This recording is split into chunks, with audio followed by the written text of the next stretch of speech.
নমস্কার বন্ধুরা, আজ আবার চলে এসেছি নতুন একটা রেসিপি নিয়ে। আজ আমি বানাবো তালের পোয়া পিঠা। আপনারা প্রথম থেকে শেষ পর্যন্ত সঙ্গে থাকুন, আশা করছি ভিডিওটি আপনাদের ভালো লাগবে।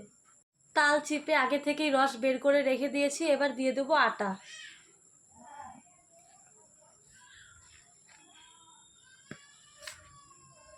আগে থেকে আতপ চাল বেটে রেখে দিয়েছি, এবার এর মধ্যে আতপ চাল বাটাটাও দিয়ে দেবো।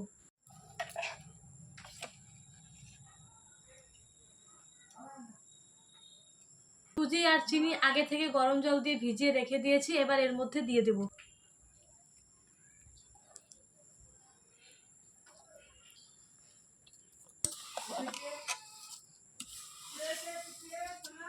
স্বাদ মতো লবণ। এবার সব কিছু একসাথে ভালোভাবে মেখে নেব।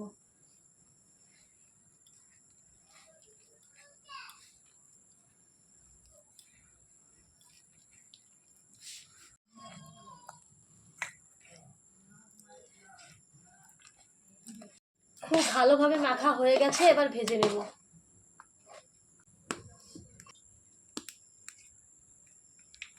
তেল গরম হয়ে গেছে, এবার এক এক করে দিয়ে ভেজে নেব।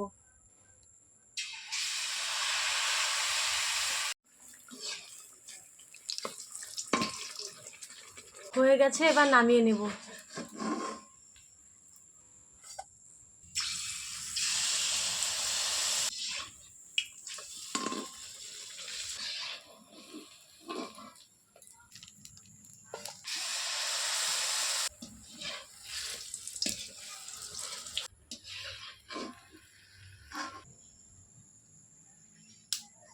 আপনারাও এভাবে তালের পোয়া পিঠা বানিয়ে খাবেন, আশা করছি ভালো লাগবে। আর আমার রান্নাগুলো যদি আপনাদের ভালো লেগে থাকে তাহলে লাইক কমেন্ট শেয়ার করে পাশে থাকবেন। ধন্যবাদ সবাইকে।